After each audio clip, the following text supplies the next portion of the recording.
Good morning, everyone. Thank you so much for joining us today. My name is Kotazo Moretlo from TelmarHelixa, and I'm very delighted to welcome you today on our updated BrandMapp webinar.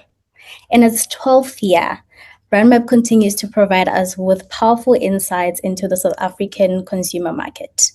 I'm very excited and very confident that today's session will be an hour well spent that is packed with a lot of insights.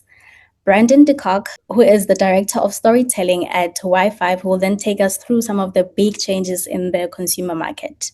With that being said, please help me welcome Brandon de Kock. Hi, Brandon. How are you doing? Hi, Monica. So I'm very good. Thanks for having me again, and thanks to everyone who's joining us out there in the broader Telmar family. Thanks. So yeah, let me leap straight in. We've got about an hour. Hopefully, I'll be able to get through most of what we've got to get through in that time. And just a reminder to everybody, I think if you do have questions, feel free to drop them in the chat. Obviously, we can't. My team is on standby to answer anything as it comes along. But let me jump straight in. Guys, we've those of you who've seen some of our webinars before will know that the work we do tries to understand the sort of South African consumer landscape. A very specific piece of it, which I'll tell you in a moment. But it feels like we've been on a roller coaster ride here. South Africa is hard enough. Global events make things even more interesting. And I don't know how you guys all feel, but like for me, I'm not sure which one of these people on the roller coaster I feel more like this year. I think the guy in the back right hand there is sort of more like, haven't been terrified, but I've been a little bit scared. The lady in the back left is having a really tough time. But the reality of this picture, what I'm trying to show is first of all, there's a distinct possibility the way Cape Town's expanding that we might actually have a roller coaster on top of Lion's Head quite soon. But that's by the by. It's this idea that I think there are people who've been doing okay and people who've been doing not so okay in the last year. And for those of us who are marketing goods and services to the broader consumer community, it's kind of important to know, where everything stands. So let's start at the normal beginning of the story. Just to remind everybody that, this is what we traditionally believe South Africa looks like. It's an averaged out picture. We think there are about 44 million adults in South Africa right now. That's the best guess that anybody has. That's adults over the age of 18. The 3.7 trillion rand a year that we earn, that comes from Mr. Kieswetter and the Treasury Department. It's a pretty accurate figure, we would think. And the challenge that we have as a country and as marketers and brand owners and people using the Telmar tool with all of its wonderful new little add-ons and AI things, we need to understand what the market is that we're trying to paint pictures of. This is the best picture we can paint for you as an overall. When you take those 44 million adults and you break them up by household income, this is kind of what South Africa looks like. So 70% of adults in South Africa live in households earning less than 10,000 rand a month. That's the mass market. If you're selling sort of very basic goods and services and products, that's a very important piece of the market. Then you've got this group of about 10 million adults sitting in what we traditionally call the mid-market. Those are people living in households earning 10 to 40. The 10 is important because it's the beginning of the taxpayer bracket. So effectively, the moment you get into the blue piece of this pyramid, you're starting to pay tax. And then right at the top, we've got a group of about 5% of adults in South Africa living in households earning 40,000 rand a month or more. That traditionally, we've called those people the top enders. They're the ones with real kind of consumer choice. They've got cash not to burn, but they've got cash to spend. They're earning and they're doing sort of all right. And very importantly, especially if people join late and make comments in the chat box, it's very important that everything that I'm about to show you comes out of the work we do in BrandMapp. And BrandMapp is only looking at the top two pieces of this pyramid. So it's other people's job to understand the true mass market of South Africa. We're not saying it's not important. It's just that when it comes to sort of premium goods and services and products and things like the automotive market and financial services, that's in the top 30% here. So this is a group of 14 million adults in South Africa. This is what we call them, the consumer class. Doesn't mean the others aren't consumer. It's a technical term, comes out of an American study done a few years ago. So this is what I'm about to show you is what has happened and what is happening in the top piece of this triangle. As I've said, those of you who are BrandMapp users and access the data on the Telmar tool, you'll know that there's huge amounts of information that sits in. We've got a whole lot of really cool stuff this year. We've added a bunch of new metrics, and obviously we try to keep things as similar as possible so that you can trend data. But we have added a whole bunch of new things which you can discover, and we'll be doing webinars and things to show users what cool stuff sits in it. For now, I'm just going to give you a really big overview of what's going on. So the big question is what actually really happened last year, and what are the things that we think are influencing some of the bigger trends that we see in the data year on year. Well, what happened last year? It was an interesting year. To start off with, the economy grew by 1.3%, guys. It's like stagnation is a compliment to an economy that's growing at 1.3%. To put that in perspective, Donald Trump, bless him, he's single-handedly tried to destroy the American economy, and it still grew at twice that, 2.6%. So our 1.3% is really not great growth. And then allied to that, obviously, is job creation. The unemployment rates of it's hectic. And there were no real jobs created in the formal economy that we can see. If they were created, they were below that 10K line. They were in the 70%, which is good news, but it's not great news from a sort of a bigger economical perspective. So 1.3 total growth. The average consumer price index was 3.2%, which is actually interesting because it's slightly lower than the last couple of years. So technically, we should have done sort of all right. Here's the point about the BrandMapp work that we do. You would hope that the consumer class grows at least that rate, okay? Because it means that at least the amount of money that people are earning is keeping pace with CPI. And that didn't happen. So for the first time since COVID, we see the total consumer class growing at a slower rate than the total consumer price, consumer inflation. Really, really interesting. It means that something happened last year, and what I'm about to show you is I think that word stagnation is interesting, because stagnation of an economy doesn't necessarily mean people slipped backwards. It just means there's a lot of not moving forward. And anytime you're not moving forward, things could change. And I think that's what we're seeing. So what are some of the big factors? Well, consider this, right? Consider that petrol started and ended the year at 21.50 a litre. But sitting inside there's this horrendous picture of 92 cents a litre up at the beginning of the year. And we're not like America. In America, when the price of petrol goes up 2 cents, people are like, oh my God, petrol went up 2 cents. In South Africa, we're like, way past that. It's like, wow, 1.20 rand, 95 cents, 32. But it started and ended the year at the same level. Here's the important thing, though. It's still 21.50 rand a litre. It costs a lot of money to run your motor car. Yeah. And I do think that, again, we have no idea what's going to happen now with the Straits of Hormuz closed and, war in the Middle East. It's already the stock markets, the world is seeing pretty radical shifts. So I'm not really sure what's going to happen. I don't see it getting better. Let's put it that way. If anything, it's going to be more expensive to get in your car and go somewhere. Yeah. And that's a big, big factor in South African life. What about the other important things, like putting food into your body to live? So here's some interesting things.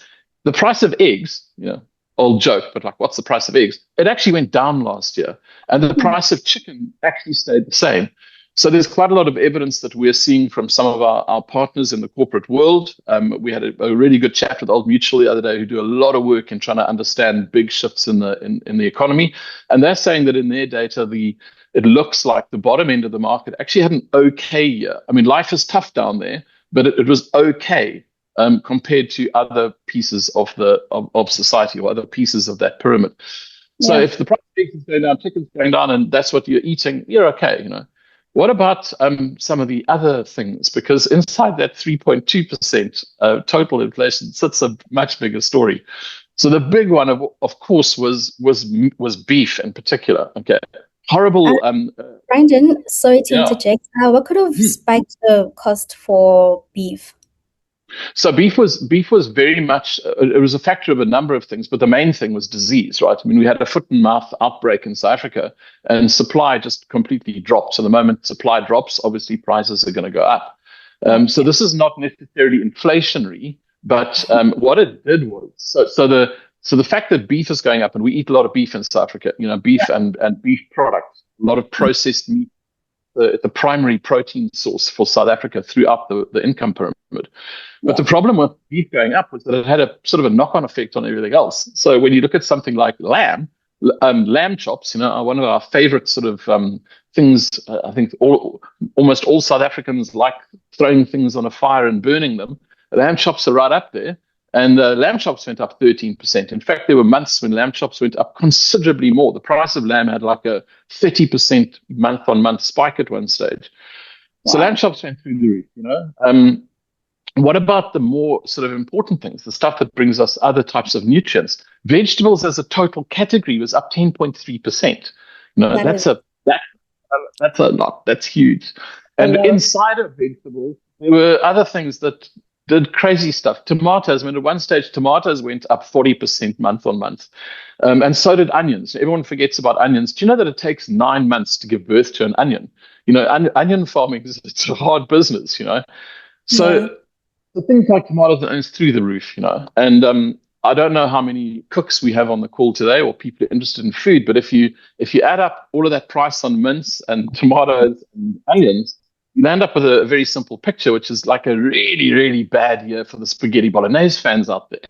It's like your spag bowl was probably costing you 25 to 30% more at the end of the year than it was at the beginning of the year. And in some ways, I think that spaghetti bolognese is kind of how I would define the majority of the consortium. It's a good analogy for that hardcore of the consumer class.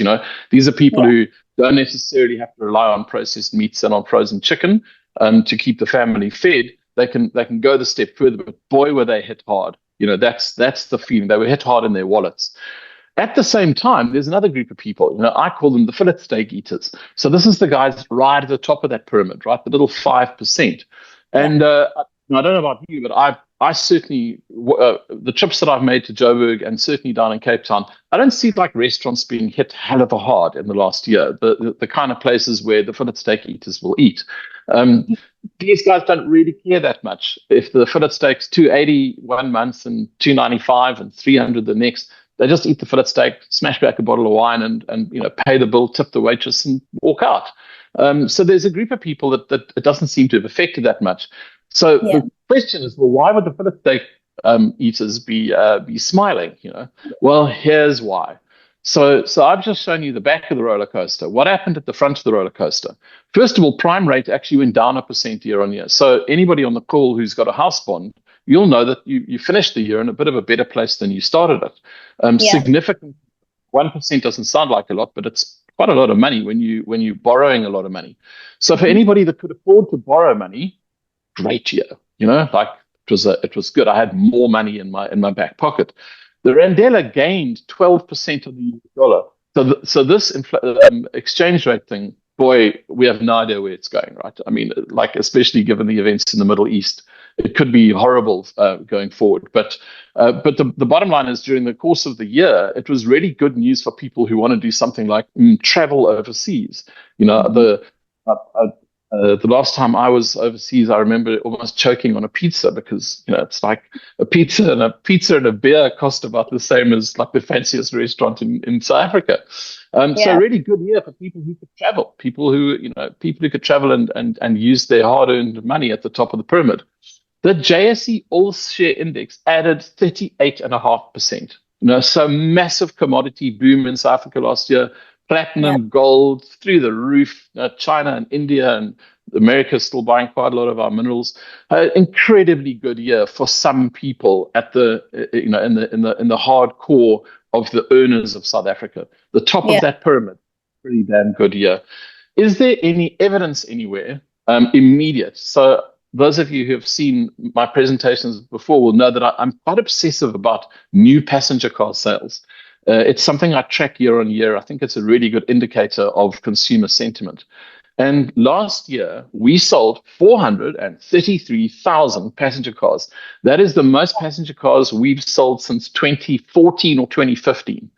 That is Absolutely through the roof. 20% up on last year. And it continues. This trend continues. We're just selling more and more passenger cars. Yeah. Just a quick one, Brandon. Would you say Chinese cars contributed a lot to this percentage? Because I know a lot of people were buying Chinese cars and were buying them. Yeah, good question, and which I think it's a good question that a lot of people are asking. So here's the thing about the Chinese cars. Yes, we are selling a lot of Chinese cars now because 5 years ago, well, Chery came and then they went, and now they're back in.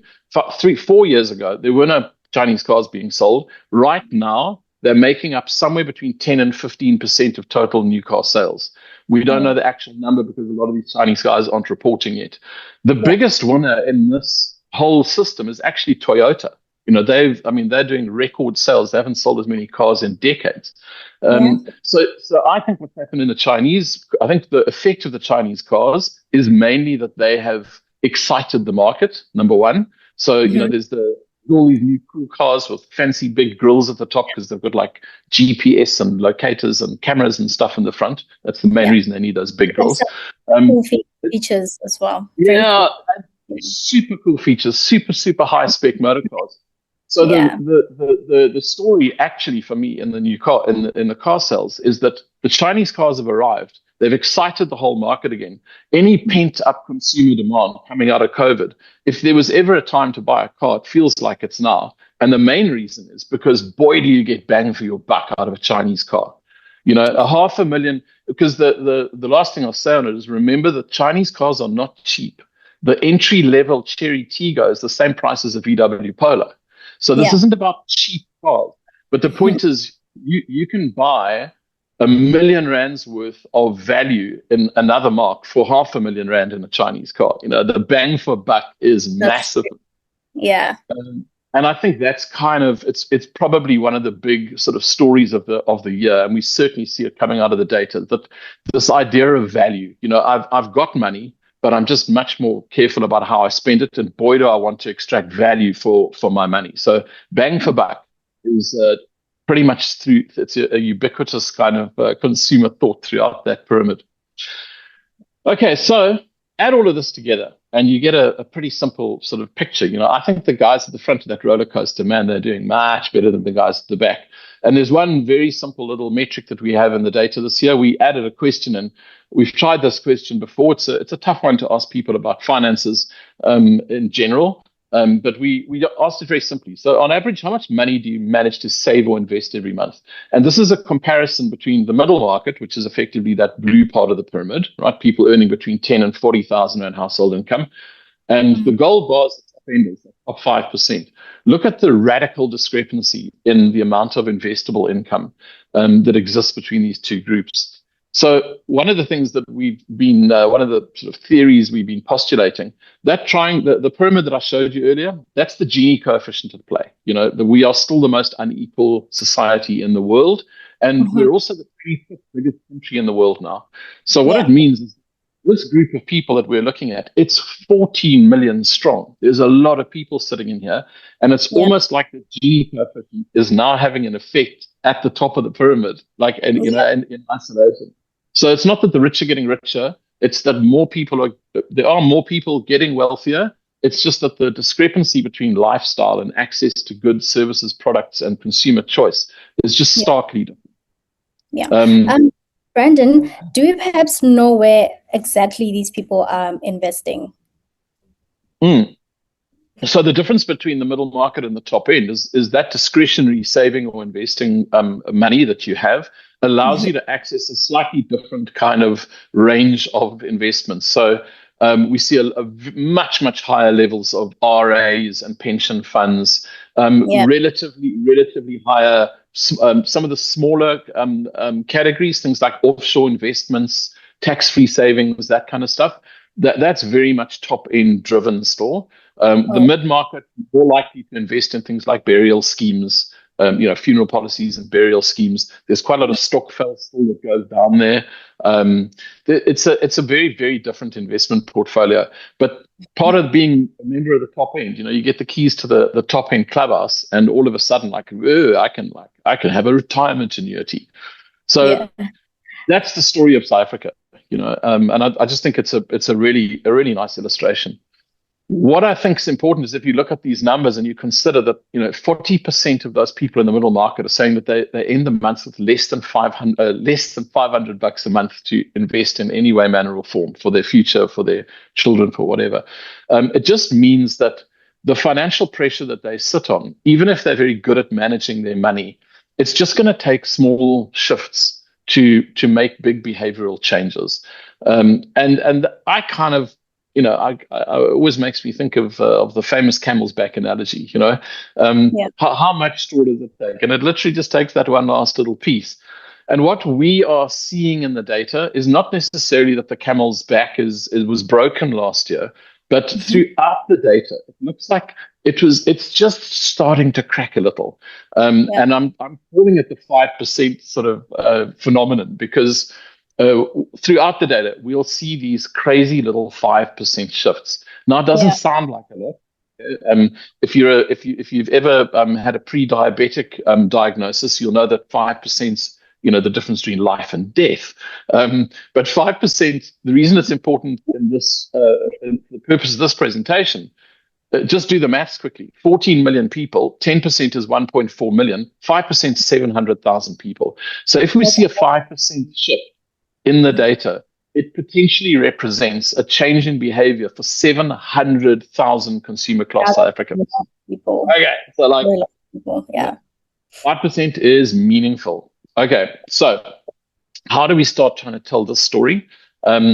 And I should have disclaimed this and said, this is the first public kind of presentation of some of this thinking and some of what we're seeing. So I'm trying out a couple of things to see if they'll work, and to see if we can sort of keep people with the story. So the place I actually want to start here, that one of the things that we do as data analysts, as mathematicians, or mathletes, I think as we're now called, those of us or computer geeks, data geeks, let's just call ourselves data geeks. We very much look at the world as a continuum, and as human beings, I think we have this natural tendency to try and put stakes in the ground.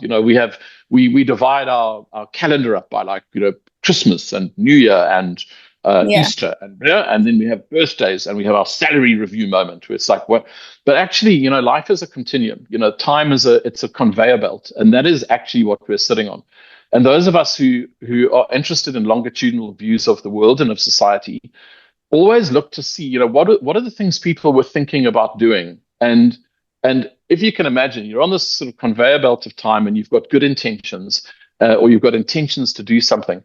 It doesn't take very much for something to change your mind. It's like the days when everybody smoked, and it's like, well, I'm going to give up smoking. And you think you say, I'm going to give up smoking for 10 years. And then suddenly something traumatic happens and you give up smoking.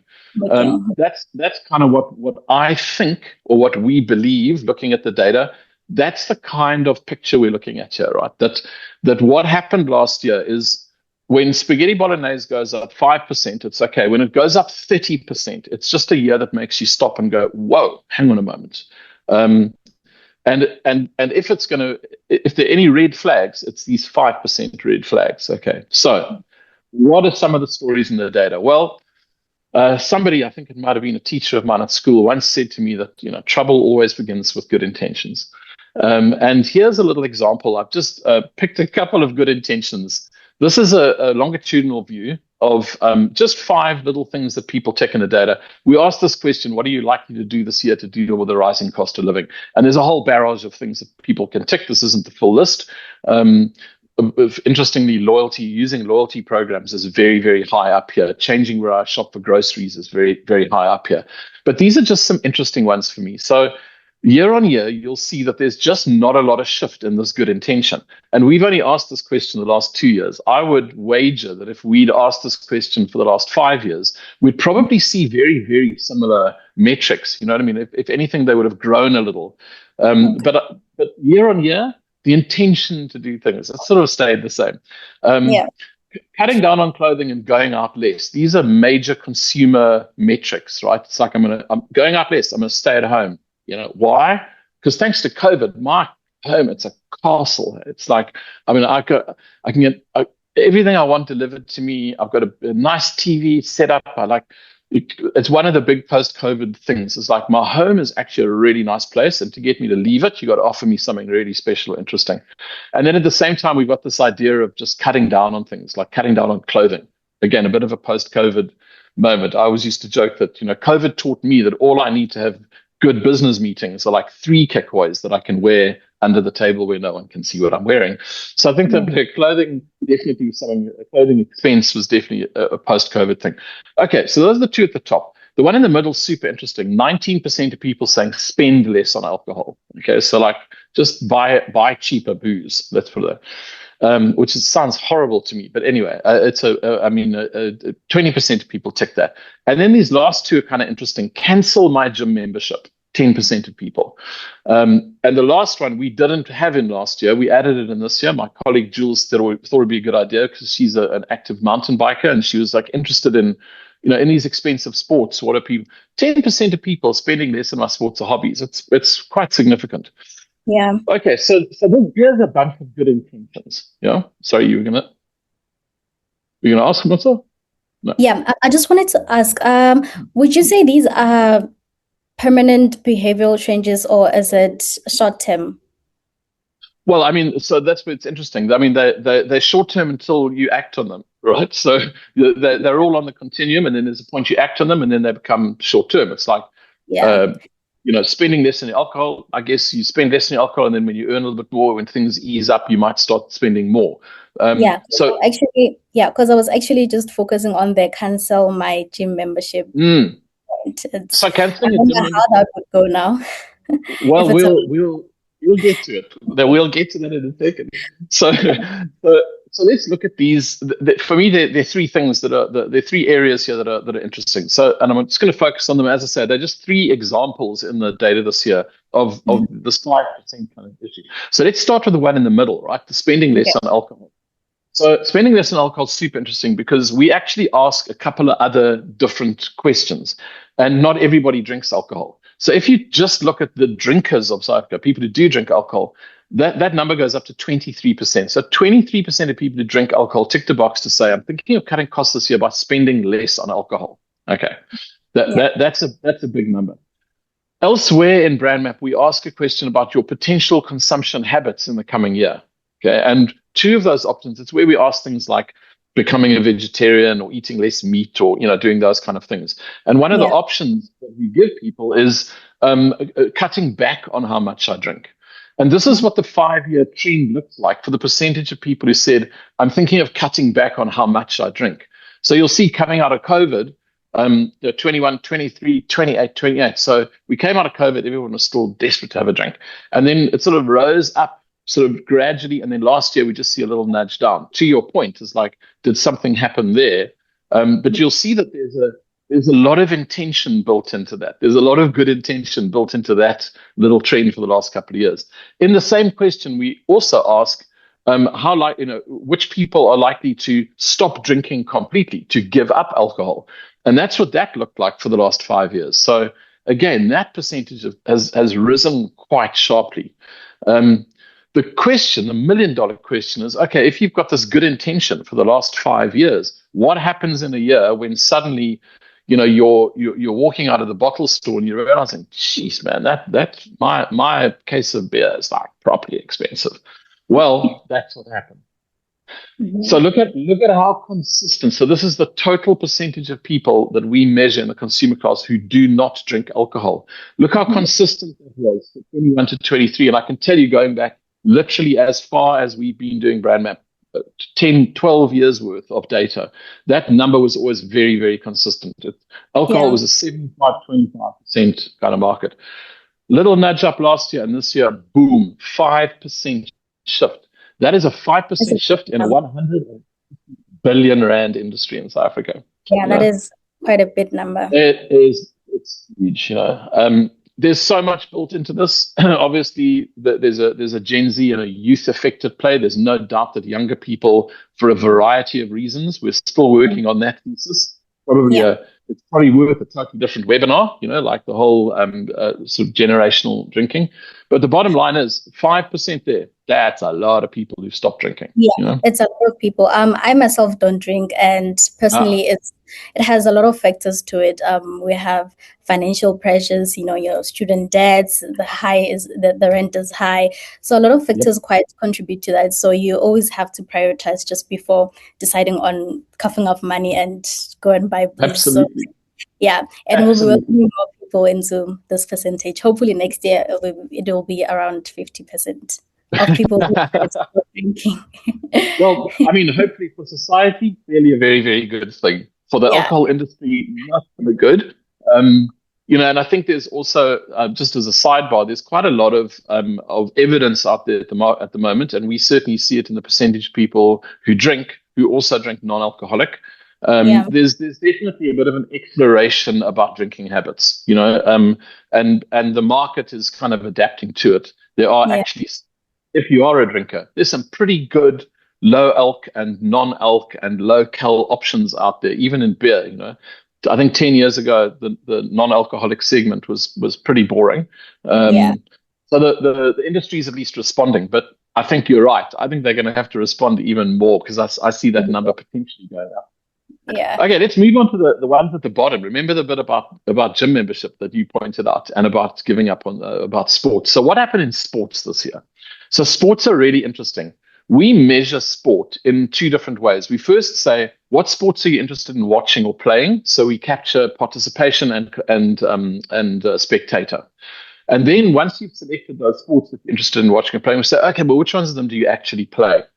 What's super interesting about this is year on year, we see the sports that people are interested in are almost identical. People are the same percentage of people last year that were interested in football, rugby, cricket, gym training, cycling, everything. Pretty flat. The only thing that's gone up, paddle, but that's again another story. Paddle has actually gone up quite significantly. So the level of interest that people have stayed the same. When it comes to what people are actually doing, the only places where we see everything being flat the three big ones are here: walking, hiking, and road running. The footprint of people who walk, road run, and hike stayed the same year on year. Anything else, though, that you have to get in your car to go and do, pretty much with the exception of paddle, which is is very much a top-end kind of pursuit at the moment. Anything else has actually dropped a little bit. So it feels like one of the things that we've been willing to sacrifice is a little bit of spending money, time, energy, and effort on getting off our couches. Not a very good thing for society. The thing that, for me, what the common factor here, all of these things are free, right? I mean, if you live in Cape Town, you're lucky enough to be within walking distance of the mountain, there is no cost associated. It doesn't cost a lot to road run. You just need a pair of shoes, and walking. It's probably the freest, easiest exercise you can get. So anything that comes without a cost, we see pretty flat. The overall effect on this, though, is super interesting, because in that question, obviously, once we've said which of these sports do you play, there is an option that says I don't play any sports. In other words, I don't do any of these things. And this is what the 5-year trend for that looks like. Look how incredibly consistent it's been. And then, boom, last year, 33%. 5%. Not healthy at all. Not healthy. 700,000 South African consumer class South Africans potentially decided that last year was a year they were just going to not get off their asses. There's couch potatoes, There's so much that sits behind this. We're still trying to unpack what the possible reasons and effects are. There is one category that showed, out of the actual participation, that showed a pretty radical decline. And if you've been reading any of the social streams about some of the negative feeling about one of the country's biggest gym chains, we won't mention any names, but it feels to me like gym training, that's participation. So the level of interest in gym stayed the same year on year. The number of people saying I'm actually doing gym dropped quite dramatically. I think there's so much around there that's obvious. One of those things is that canceling a gym membership is a really, really easy and quick way to save quite a lot of money. Yeah. You can cancel. Yeah. And also just the logistics. I mean, to get to a gym, you have to pour petrol. Petrol on its own, it has skyrocketed. So it's Absolutely. there's a lot of factors that would lead one to canceling their gym membership. Absolutely. And I think, obviously you can start up again anytime you want, or you can find an alternative. But I think in the general picture here is kind of interesting. So it just goes that, exercising, spending money on doing those things in a year when things are tight. There's so many other factors that could be coming into play here. Just time alone, when you think about it, it's like in a tough year when I've got to work more, I've got to spend more time with my sort of recreational time. I'm going to spend more with my family, with doing things that are cool with me. Taking an afternoon off to go and ride my mountain bike. It's like potentially, if there was a year when the straw was going to break the exercising camel's back, it looks like last year was that year. So pretty big shift. Right? There's a 5% shift. Let's talk about the first two, though. They are super important, I think. The first two are directly related to consumer behavior. Okay, this idea of going out less, spending less money on clothing, changing where I shop for groceries, those kind of things. So just two little insights about that. The first one is that this sort of phenomenon of grocery delivery and delivery in general, you can see the story here. This is the longitudinal story for the last 5 years about the impact of same-day grocery delivery services. Remember that prior to 2021, the answer, the don't use any would have been basically 100% because there was just pick and pay bottles, I think. So this is a radical shift and a radical trend in consumer behavior. When you see slopes like this, that's not normal in research. It's just an incredible rise to ubiquity. Last year on this exact webinar, I said, I think next year might be the first year. Well, I'll be able to make the statement that if you walk into a consumer class home in South Africa, you are more likely than not to find people who are using same-day grocery delivery services at least once a month, and this is the year. Okay, so 51% of all. The bottom line here is that, geez, man, those blue motorbikes, they've never been busier, hey? And it's not just... they're everywhere. Yeah, they're literally everywhere. And it's not just them, it's the courier services, it's the take-a-lots, our lives have just changed dramatically as consumers, and you really don't have to leave your door very much. And you can also do beautiful things like comparative shopping to get the best deal in the palm of your hand. Where do we see a really big effect? Well, look at this graph. So just have a look at that quickly, and everyone on the call, try and imagine what could that be? Again, it's the percentages, they're quite low. They look like little numbers, but again, it's a 5% shift in both areas. Okay, what you're looking at is a chart that shows the percentage of adults who said, I don't regularly visit any shopping malls. And I've just picked on Gauteng in the Western Cape here. In general, people in Gauteng, it's very much more of a mall culture than the Western Cape anyway. We've always tracked it like that. But a 5% shift in people saying, I don't regularly go and visit shopping malls is quite hectic. Think about the footfall numbers. And we, in the last month when we've shared some of this thinking with our retail clients and some of the corporates that we work with, everybody's kind of nodding their heads and going, yeah, we see it and we know it, It sort of brings us to, it's kind of a link to a slightly bigger thought, because hidden in here is another picture. And those of you who use the data can go and do the math. If you look at the average number of malls visited by people, that's the change that we see year on year. Okay, so last year, it's relatively huge, right? Basically, last year we were saying that the average Gauteng consumer had a repertoire of 7 different malls 6.8 malls that they were visiting. Last year, that dropped down to, in the Western Cape, 3.2 to 2.4. That's a significant change in consumer behavior. And I can only believe it's about mobility. It's about how much it costs me to get in my car and drive to the damn mall. So the biggest shift that we see is actually in Gauteng, where, for example, we used to see a lot of people in the Tshwane area who would be driving down to Mall of Africa or even Sandton City. They're not doing that nearly as much anymore. They're sticking up there with Centurion Mall and Mellon Mall and stuff. And the same thing in the Western Cape. There were a lot of people who would regularly go through to the V&A waterfront or Canal Walk. And if you're living in the outlying areas, you're just not going to do it. It's not regularly anyway. It'll be a special occasion. Yeah. So these are pretty big shifts. So these are it's meaningful. These are big numbers, big footfall, and it's not a threat. It's just it's a reality. It may well change, things may well shift, but right now, this is kind of what's going on in consumers' minds.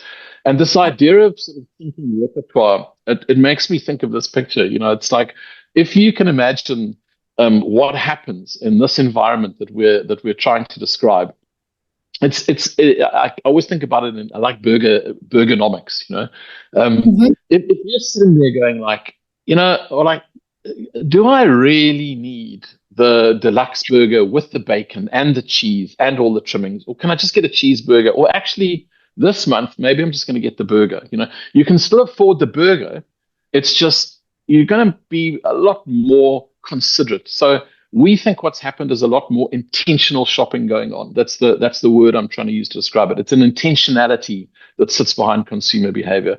People are a little bit more considered. If you're marketing brands and services and products, you've got to entice people a little bit more to spend that extra bit more. So it's a year when we, as shoppers, we really started doing our homework a lot more. And one of the places, probably the best example, I love the grocery, the grocery retailer category. It's always fun to go and explore. And we delve into it quite deeply. For the last couple of years, obviously, we've seen Checkers, having they've won the war, or they've won a few battles in the war. What happened in the last year on year? So this is the first question we ask: where do you shop most often for groceries? And you'll see that the picture actually stayed relatively similar, right? So most often shopped, not much of a change. If there is, it's the Checkers is finally eating its younger brothers, or it's not its younger brothers, its siblings' lunch a little bit. I think that's because there's always been quite a big crossover between ShopRite and Checkers, shopper-wise, and there's lots of factors. It's not a massive shift, but it's the only shift we see in the most often shopped. But then we ask a question: where else do you shop? And there's a really interesting little nuance in this, because we know that the average shopper used to shop at like 3.1 or 3.2 different grocery retailers anyway. It's generally speaking, wherever you find one, you'll find another, especially in the mall environment. And this is a really interesting little picture here. It's kind of another one of those flags. It's like a little 5, or in this case, like a 6% flag in Spar's case. What this says to me is that last year was a year when, as shoppers, we just started doing our homework a little bit better and started realizing that there are different places you can go to get the deal that you want. Just means we're shopping around a little bit more. And I do think like the app environment has made a big difference to that. I certainly know quite a lot of people who will shop at, using 3 different shopping apps almost at once, getting the best deal from here and the best deal from there and the best deal from there.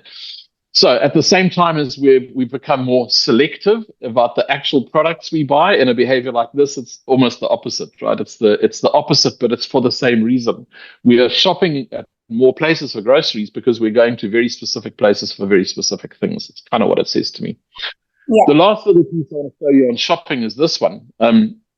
So this is, once we've said where do you shop most often, we then say why do you shop there most often? And this is the total picture. So this is looking at the total average consumer. What are the drivers? Really interesting. We don't see a lot of shifts in here year on year. And the main thing we've seen is that convenient location has been becoming less importance as that delivery service has risen up. Last year, things changed radically, though. That is a massive shift in most convenient location being much more important to me. So it speaks to what you're saying. It makes much sense because a lot of things are put into consideration as well. So you wouldn't want to go to travel for a long distance, considering the fact that petrol is high. So you would want to go to the nearest. Quality doesn't even matter at some point because you just want to prioritize. Yeah, honestly speaking, just want convenient location. I think you speak for, well, clearly you speak for the majority of people. It's and then obviously prices. In a year like last year, prices are going to be relatively more important. And then the big one, loyalty as well. We're about to publish together with Truth Loyalty, our annual white paper on loyalty, and it's really interesting. But we think that loyalty, it's just becoming increasingly important for a lot of people as a way of potentially saving money. So that's kind of there's a little overview of what's been happening. If I was to sort of not summarize, but if I was to throw a final thought into this, this is the best way I can think of describing the sort of the phenomenon that's in my head. This continuum, this conveyor belt of time, and the effects that we see in the consumer market. We are a youthifying society. There's the percentage of young people in South Africa, our average age, we're right up there with some of the leading youngest countries in the world. And the consumer class, even though it didn't grow very much last year, there is a general youthification. And I think it's kind of important to remember that what I've got up on the screen there, that, you look at older generations, geez, these people have changed the way they behave. Well, it's because they're just getting older. Okay. And the new habits of those generations are just the old habits of the ones before. So for those of you who do use the data and cross tab it, I really encourage you to always put that generational view on. We actually have generations now as a drop down, as a pre-select in the data. And you can go and have a look at the generational view of this world and try and imagine what those under 35s are going to look like for the next 5 years, because there are some huge changes in their behavior, especially in media, interestingly enough, which is the next presentation we'll be doing. We just see some pretty big shifts. So that's sort of how to understand this. It's not a paradigm shift in society. It's the net result of a whole lot of good intentions, a whole lot of generational shifts. I'm going to finish off with something which is, it wouldn't be, these days, I think you get banned from doing any conference speech or any webinar if you don't first talk about Chinese cars, and then you've got to say something about the AI monster, the monster in the room. Yes. So, yep, the AI monster. So there's so much we can talk about with AI. I mean, you guys are right in the middle of it, right? Having launched an amazing new sort of set of tools that are all based on an AI interface. In our world of data, it's becoming increasingly sort of just commonplace. You have to use it because it's kind of like having a really, really clever person in the room. No, it doesn't matter how clever you are. This guy, he thinks the stuff you don't. And we thought this year we're going to put in a couple of very specific questions just to see where AI fits in. So the first one, I've just got 3 slides to show you to finish off with. We have asked this question always in BrandMapp, like, what keeps South African consumer class adults awake at night?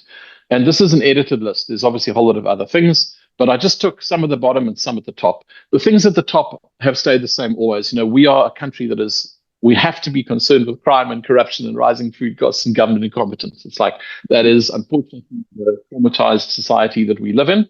But I'm always interested in how small these things are at the bottom. I mean, look at global political tension and nuclear war. I think if we ask that question today, we might get a few more people ticking the box, definitely. Missiles flying over the car. But look where the rise of artificial intelligence sits. It's super low. Only 15% of people. And that number just hasn't risen dramatically over the last couple of years. Over the 4-year trend, I think it's like 10%, 11%, 12%, 14%. So it is becoming more of an issue, but it still sits relatively low, which makes me think that people just haven't watched enough of the videos on YouTube from like the godfathers of AI, the people who actually made this. Because I do think that in so many ways, in potentially frightening ways, like jobs and employment, there are some frightening things that are going to happen. On the other side of the equation, there are like really important business imperatives that need to be considered. Like, this is not something that we can be complacent about. And what are some of those effects? Well, we asked this question: what have you actually used AI tools for? And how's that for a result? So 3 years ago, these things didn't really exist. And we now show 80% of of all consumer class adults using AI tools in some way, manner, or form. If you add a generational filter onto that, 90% of Gen Zs are saying that they have used it. So this is like, and I mean, 10% different. Everyone's using AI tools. It's hard not to research, because if you're using Google, you're already defaulting basically to the AI tool.